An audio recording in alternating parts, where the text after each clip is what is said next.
Pode começar, Paulo. Então, bom dia, pessoal. Me chamo Paulo Henrique Alencar, sou médico residente do primeiro ano de hematologia e hemoterapia e hoje eu vou conversar um pouco com vocês sobre o sistema H.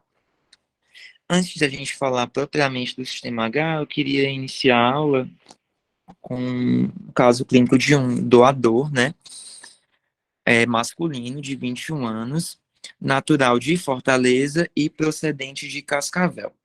E nos testes transfusionais foi feita naturalmente a tipagem, né, a BO, que como a gente pode ver, né, ele foi tipado, né, esse doador como O positivo, certo? Nos demais testes, foi feita a pesquisa de anticorpos irregulares, né, e o que chamou a atenção foi a positividade, né, das três hemácias, tanto no LIS quanto no enzimático. E nesse contexto, né, foi feita o painel de identificação de anticorpos, né? Vou colocar aqui para a gente poder verificar. E quando foi feito esse painel de identificação de anticorpos, né, para surpresa, ele teve uma panreação, né, em todas as hemácias, né, tanto no LIS quanto no enzimático, com autocontrole negativo. E naquele momento, um questionamento feito foi verificar se esse doador, né, não teria anticorpo contra algum antígeno de alta frequência. E por isso, para ver se não tinha nada fora do habitual, né, fora do comum, foi feito a fenotipagem estendida e o TAD desse doador.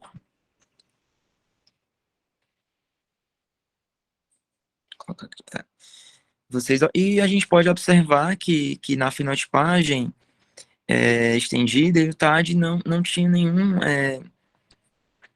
assim, não aparentava ter nada de fora do habitual, né? Não aparentava ter nenhum anticorpo contra algum antígeno de alta frequência.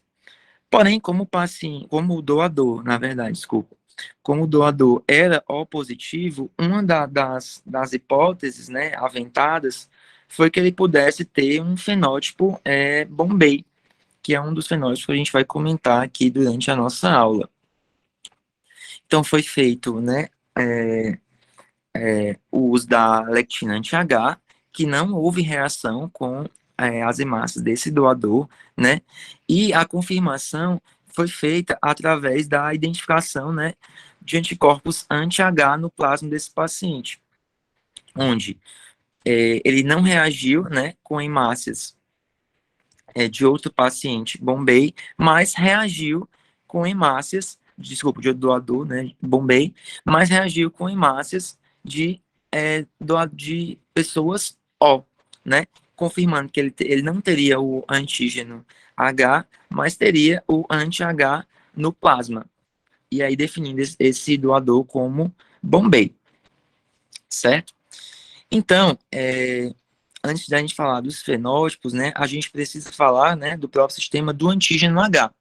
O antígeno H é um antígeno expresso, né, em todos os indivíduos, né, exceto nos portadores do fenótipo Bombay, certo?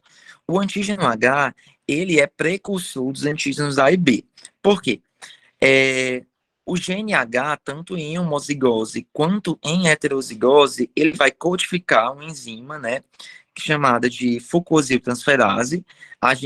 Temos dois genes que seriam o FUT1, que é o gene H, e o FUT2, que é o gene secretor, que vão codificar o gene H. Para ilustrar melhor, eu vou mostrar uma figura que vai nos ajudar a entender melhor o que eu estou falando dessas reações enzimáticas. Então, como eu falei, o gene H, tanto em homozigose quanto em heterozigose, ele vai codificar uma enzima chamada fucosiltransferase, que vai adicionar um açúcar, que é, no caso, a L-fucose, tá, a uma estrutura precursora, né? No caso do gene H, que é o FUT1, a cadeia precursora tipo 2, e o gene secretor, né, a cadeia precursora tipo 1, certo? Então, esse açúcar adicionado a essa estrutura precursora vai formar, né, o antígeno H, e é esse açúcar, né, que vai conferir a especificidade do antígeno H. Quando a gente tem o antígeno H, como eu falei no slide anterior, ele vai ser precursor para as demais. Deixa eu diminuir um pouquinho aqui a tela, que fica melhor de ver. Para os demais antígenos. Então, pessoas, né, na verdade, que vão ter o gene A e vão produzir uma enzima que, no caso, vai ser a N-acetilgalactosaminiltransferase, ela vai produzir, né, ela vai lhe adicionar, na verdade, à estrutura H, um açúcar também que vai conferir a especificidade do antígeno A, chamado N-acetilgalactosamina, certo? Então, essa enzima vai alterar a conformação, né, do antígeno H e formar o antígeno A. Da mesma forma, o gene B, tanto em homozigose quanto em heterozigose, vai codificar uma enzima, né, que é a galactosiltransferase, que também vai adicionar um açúcar, certo? O açúcar galactose, à estrutura H, o antígeno H, formando o antígeno B, tá?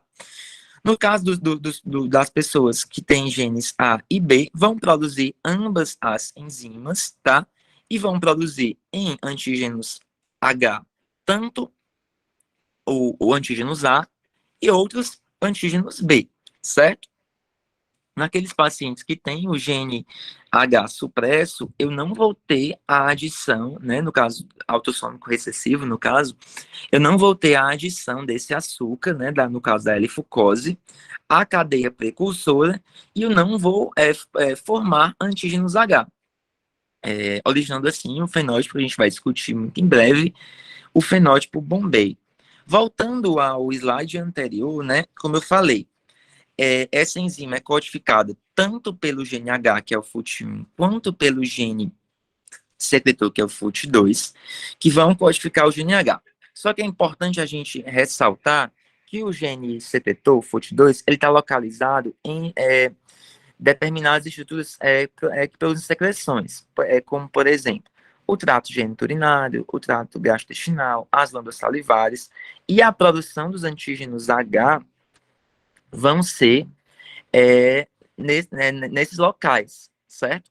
No caso do gene FUT2, certo? E como eu já havia mostrado na figura anterior, ao invés da cadeia precursora tipo 2, que é onde vai ser adicionado o açúcar L-fucose pelo gene H, né, FUT1, que é o gene que vai adicionar e vai formar os antígenos H das hemácias, no gene secretor, no FUT2, esse açúcar vai ser adicionado em cadeias precursoras tipo 1. E por isso eles vão estar presentes nas secreções, certo? Quando a gente faz um painel dos fenótipos, que vão mais expressar antígeno H, a gente tem em ordem decrescente, né, de quantidade de antígeno H. Primeiro, o O, né, o tipo sanguíneo O, porque ele vai ter basicamente apenas antígenos H.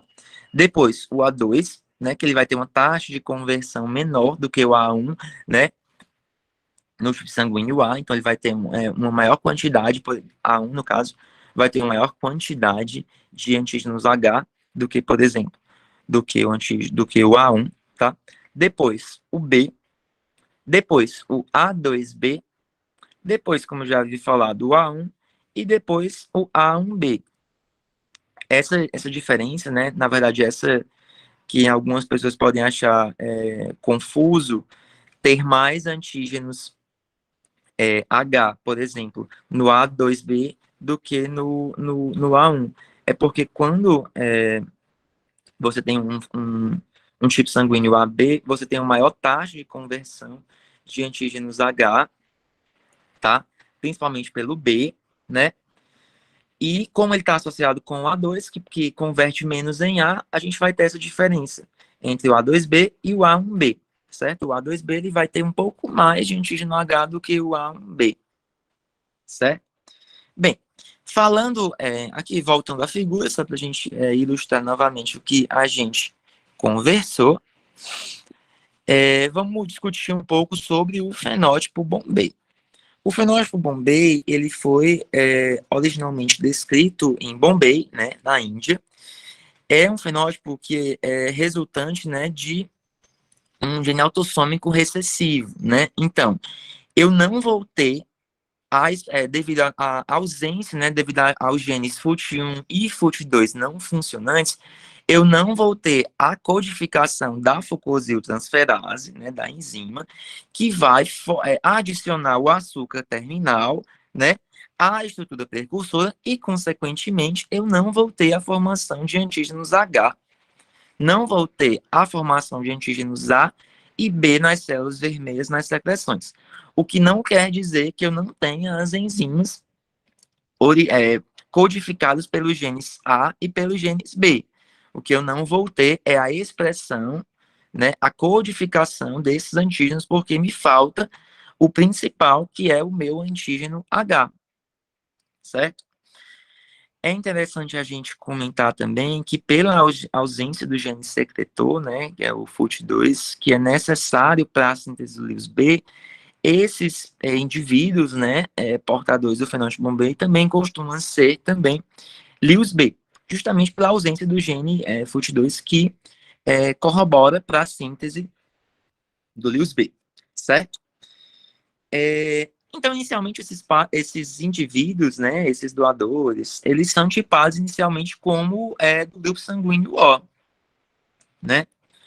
Porém, eles não têm o antígeno H, eles vão possuir anti-H, né, fortemente em seu soro, e esse anti-H, eles vão aglutinar fortemente, né, com os antígenos das hemácias, podendo causar a hemólise, né, in vitro, tá? Por isso que quando soro de doadores de pessoas, né, com fenótipo Bombay, reagem com hemácias do grupo sanguíneo O, eles vão aglutinar fortemente, tá? Causando a aglutinação, mas isso não vai acontecer quando o meu antígeno H vai entrar em contato com as hemácias do grupo Bombay, né? De H negativos, como a gente viu no nosso caso clínico inicial, tá? Então, a confirmação é quando eu consigo demonstrar, né, que eu não tenho antígeno H e quando eu tenho a presença do meu anti-H no soro. E aí, essa confirmação eu vou dar vendo, né, a aglutinação com hemácia do grupo O, né, mas não com do grupo O, H negativo. Então, só para a gente sintetizar, eu coloquei uma tabela só reforçando as características de um fenótipo Bombay.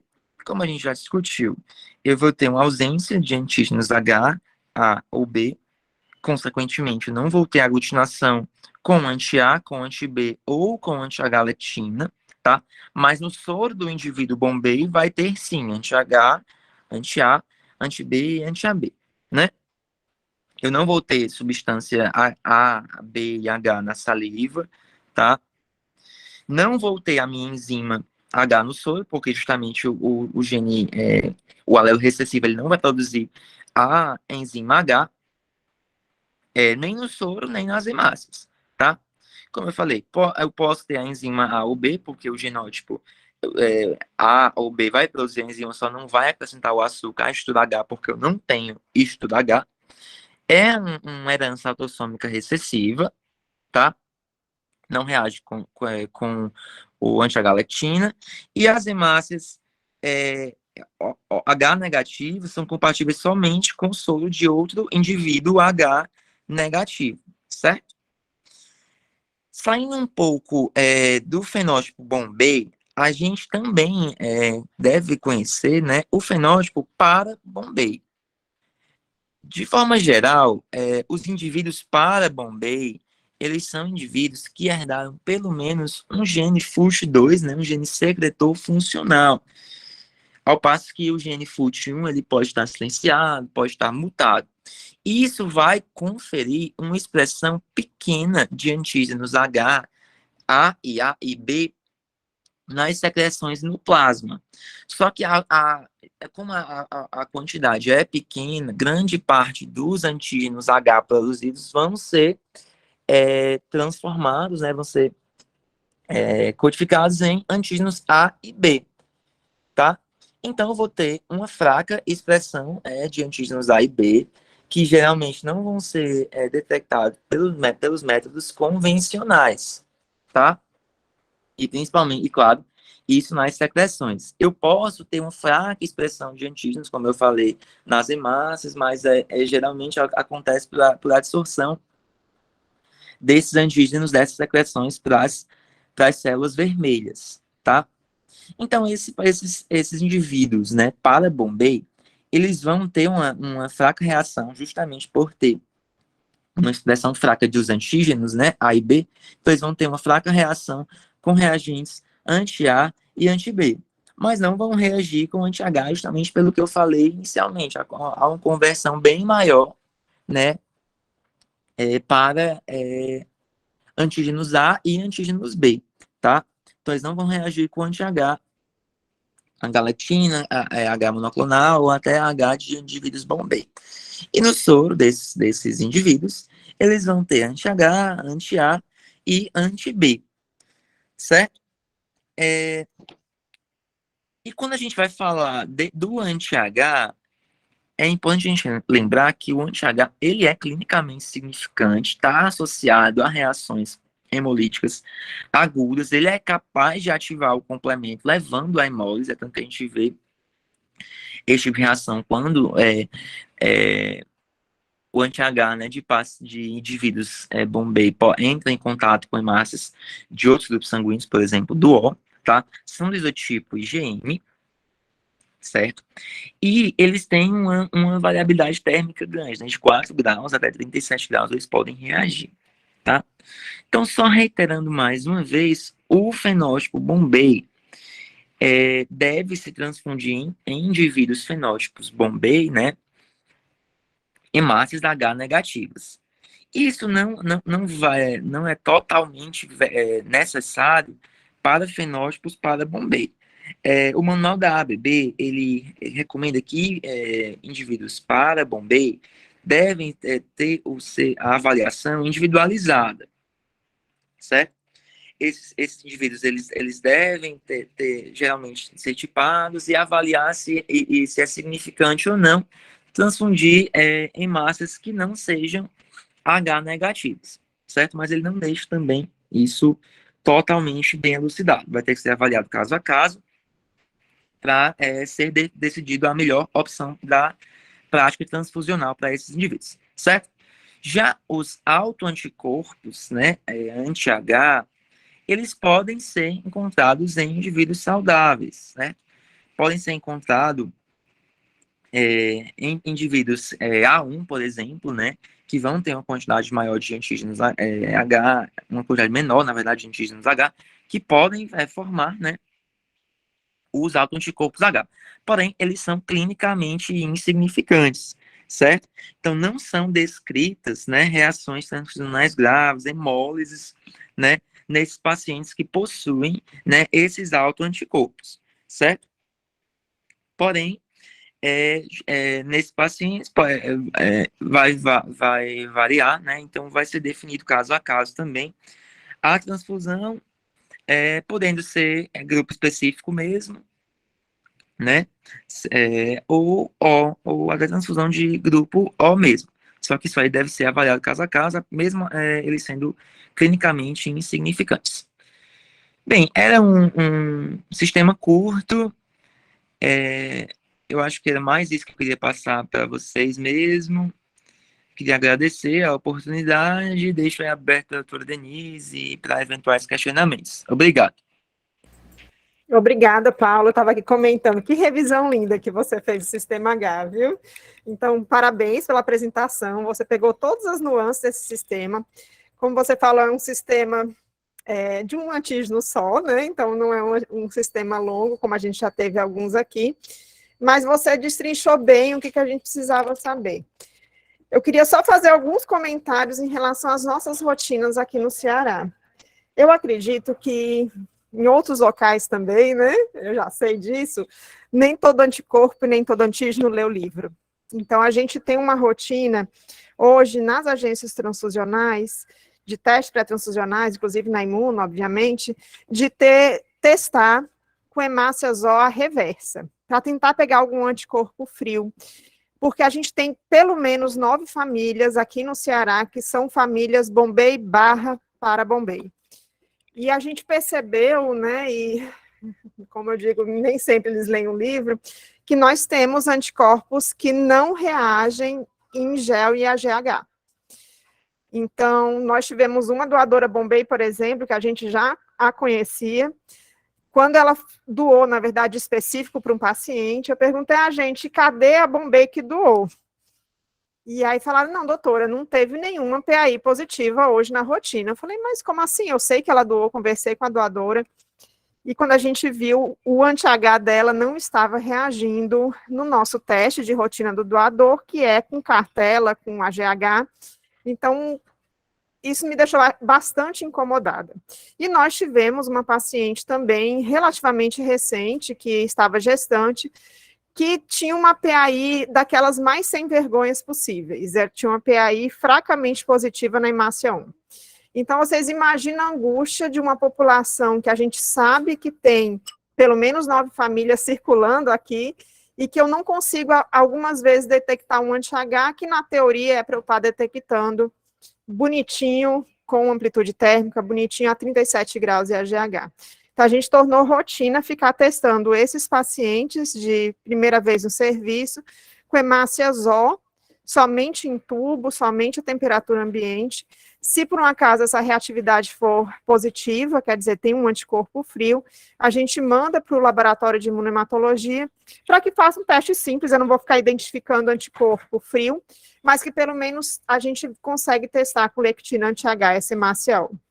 Então, a gente fez essa mudança na nossa rotina, que até o momento a gente não encontrou paciente nenhum, porque o único paciente, depois da introdução dessa rotina, era um paciente que tinha um anticorpo bem intenso, que reagia a 4 cruzes em AGH. E a outra coisa que a gente já teve aqui foi falso negativo com lectina H, lectina anti-H. A gente teve uma paciente que tinha sua hemácia recoberta por autoanticorpo, então tinha um TAD super positivo. Era ódio, é a nossa rotina sempre testar quando o painel é todo positivo, e é do grupo O com a lectina anti-H, e tinha dado lectina anti-H negativa a reação. E esses casos a gente sempre parte para o nosso plasma que a gente tem congelado de doadores Bombay para confirmar reatividade ou não. Então, lembrar que existem esses casos, gente, a gente não vê, eu nunca tinha lido, não li até hoje, nenhum momento, nenhum lugar, essa possibilidade de não reação com a lectina anti-H por TAD positivo, né, por TAD muito forte, mas foi uma coisa que a gente aprendeu aqui na nossa rotina. Então, os outros serviços que usam lectina anti-H têm que ter isso também em mente. Nós temos a conduta de todo o painel, todo positivo em O, inclusive, se tiver alto anticorpo, de testar com a lectina. E eu não sei se é uma rotina que outros serviços têm, uma rotina que a gente criou aqui no Ceará, porque não tinha muita opção, por conta desses casos estranhos que apareceram por aqui. E essa rotina de colocar a hemácia O na reversa foi uma rotina que a gente importou de um congresso que teve do ISBT, da Sociedade Internacional de Transfusão, que, se eu não me engano, na Inglaterra, não tenho certeza absoluta, mas na Inglaterra eles têm isso de rotina, porque eles também têm uma população de origem, né, que vem da Índia, uma população grande, que vale a pena incorporar uma rotina de maior cuidado. Alguém quer fazer algum comentário sobre o Sistema H? Quem já se deparou aí com um Bombay, com um para-Bombay? Quem que pode completar aqui nossas conversas?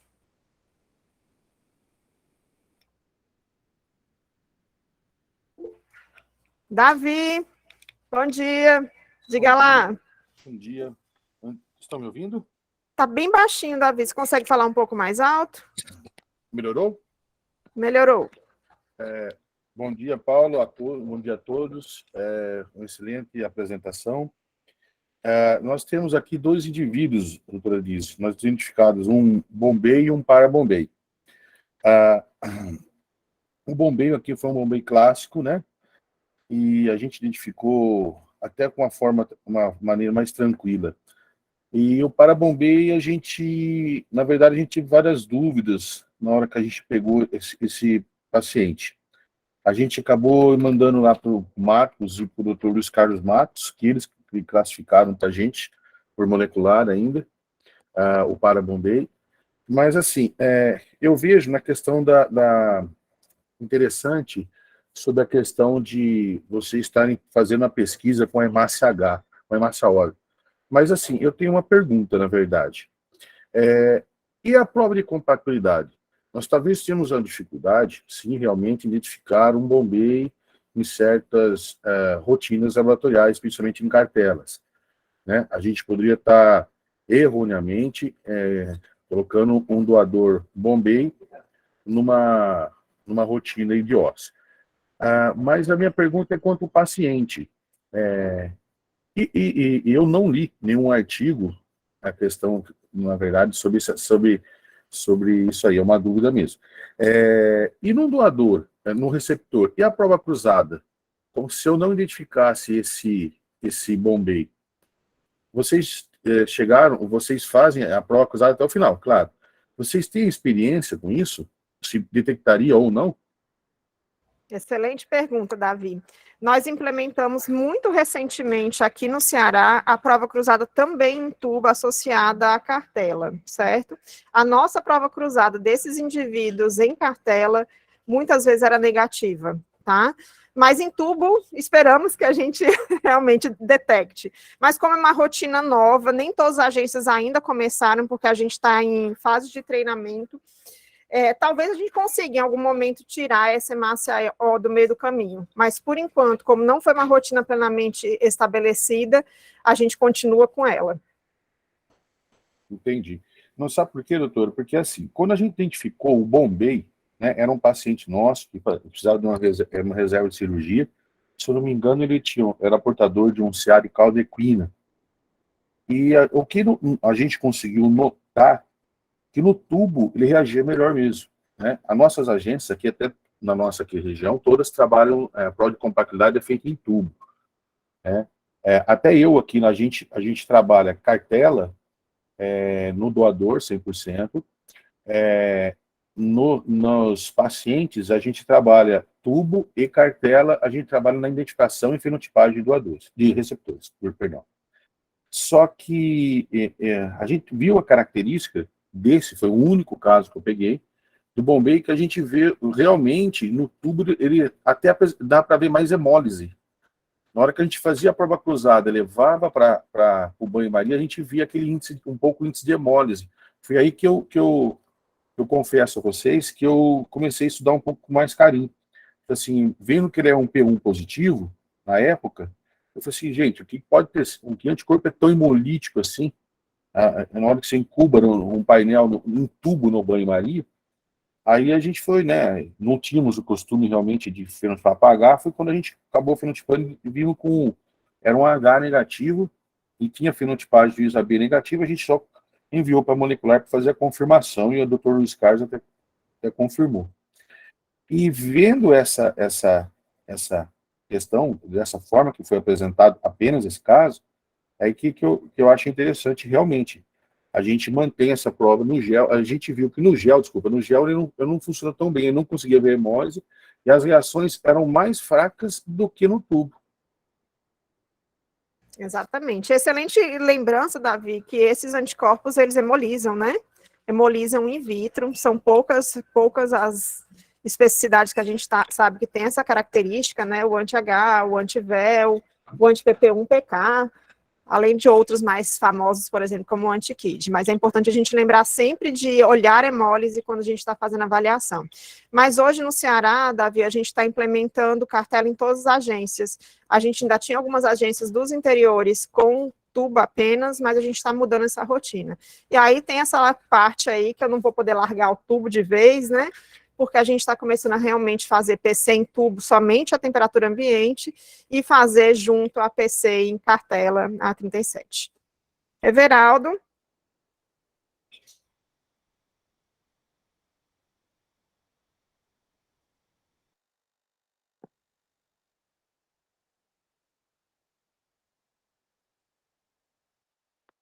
Olá, bom dia. Bom dia. Eu queria falar, Desculpa, vocês estão me ouvindo bem?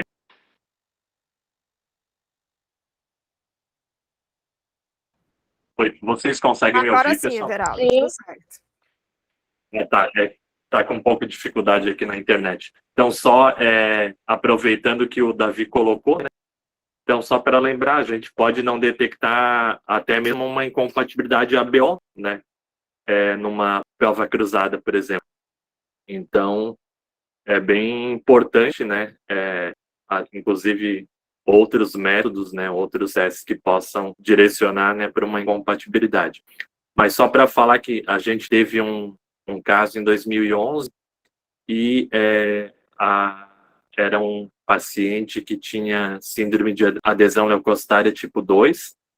Aí essas pessoas são fenótipo Bombay e a gente recebeu uma doação do Ceará. E depois a gente acabou, inclusive com o segmento dessa bolsa, a gente acabou encontrando um doador Bombay aqui também em Santa Catarina. Muito bom, Everaldo. Mariane.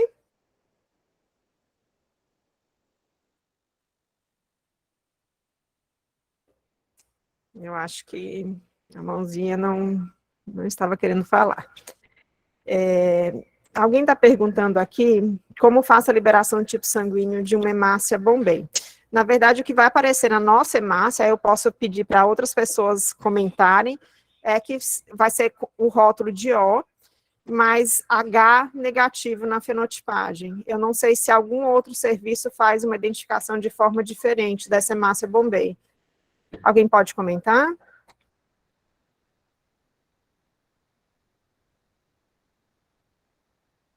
Everaldo, Davi, vocês identificam como as hemácias de vocês? Carol, se tiver algum doador Bombay, vocês têm alguma identificação diferente? A gente foi ver quando aconteceu, né, o caso e quando estava migrando para ISBT, para ABB, né, desculpa, no padrão ABB não tem definido, né, como liberar a bolsa Bombay. Porém, o nosso sistema é desenvolvido, né, pela nossa equipe mesmo de TI, e a gente havia feito um pedido para colocar, né, o símbolo OH mesmo no quadrante ali do ABO, porém ainda não foi atendido. Então, da mesma forma, seria liberado como O, tá na fenotipagem H negativo, e mesma coisa a gente ainda cola também uma etiqueta, né, colocando que é fenótipo Bombay. Eu só queria complementar uma coisa, gente. Por mais que a gente não tenha OH, né? Eu não sei, Everaldo, a gente tem que checar até se o ISBT permite, né? 128, colocar essa nomenclatura dessa forma. Essa hemácia, ela pode ser usada em qualquer indivíduo. E eu vou ter o meu plasma descartado porque vai ter PAI positiva. Então, no final das contas, esse indivíduo Bombay não vai causar prejuízo, esse doador Bombay, nessa transfusão de hemácia para ninguém. Mas eu realmente nunca chequei do ISBT 128. Everaldo levantou a mão e espero que tenha checado. Diga lá. Você está com o áudio desligado, Everaldo. Desculpa. A gente já teve uma doação e assim, inesperada, né, dessa doadora, e a nossa acabou que teve uma coincidência que foi usado por um outro paciente em outro estado. Mas a nossa conduta naquele momento, pelo menos, seria a gente iria descartar, inclusive, o concentrado de hemácia, pensando, né, na quantidade de plasma ali, né, junto, caso, né, ele não fosse usado na quantidade de plasma com anti-H. Nós não temos essa conduta aqui no Ceará, independente do ABO, a gente tem anticorpo irregular, o que a gente faz é não usar em crianças. Nós trabalhamos também com praticamente 100% das bolsas com SAG-manitol, então o volume de plasma residual é muito pequeno, né? Vai tudo para a bolsa de plasma, mas a gente não tem esse costume aqui não, Everaldo, a gente só limita essas bolsas com PAI positivo para uso em crianças. Davi? Essa era uma questão que eu ia colocar. Nós aqui, em relação ao sistema, nós também colocamos, como por ser SBS, né, O, a gente solta o fenótipo como O, e embaixo o H negativo, como uma fenotipagem. E E a questão é, eu acho que é importante avaliar isso também, né? Porque um Bombay, querendo, ele tem um anticorpo, né? Não é regular ter um H, mas assim, por legislação, assim, a gente pode ter os nossos protocolos específicos, sagmanitol.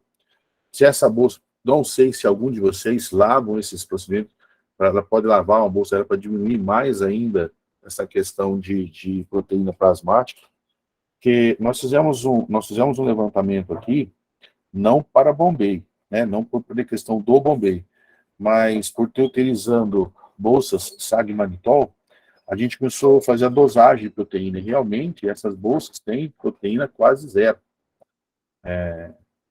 Inclusive, para nossa, quando a gente tinha um teste aqui de hemolisina, a gente tinha um conceito de passar até hemácias hemolisinas negativas, tá seguindo a regrinha. Mas isso, a gente pôs alguns estudos feitos internamente, a gente só avaliou que isso seria interessante, talvez, apenas para massas que sigam CPDA1 devido a um pouco de plasmas que ainda possuem dentro do concentrado de massa. Mas para o sagmanitol, doutor, a gente também tem esse conceito de que é muito pouco plasma dentro da... Talvez a gente poderia fazer alguns estudos e vendo que nos outros anticorpos, inclusive os ABO, né, nessas hemolises não teriam problema, talvez a gente poderia fazer alguns estudos em relação aos bombeiros, né? Vamos ver se a gente se anima, né, Davi? Gente, alguém mais quer fazer algum comentário?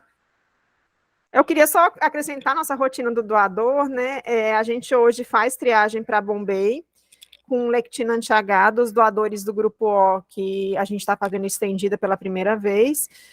Que eu saiba, e as meninas do doador estiverem aqui podem me corrigir, a gente não encontrou nenhum doador dessa forma. Nossos doadores Bombays foram avaliados habitualmente ou porque já sabiam que era um Bombay, em algum momento por terem sido pacientes, ou quando a gente viu PAI positiva na avaliação. Mas nós fazemos essa triagem com a intenção de um dia aumentar nosso pool de doadores Bombay para Bombay, para quando a gente tiver alguma necessidade, a gente tem como suprir internamente.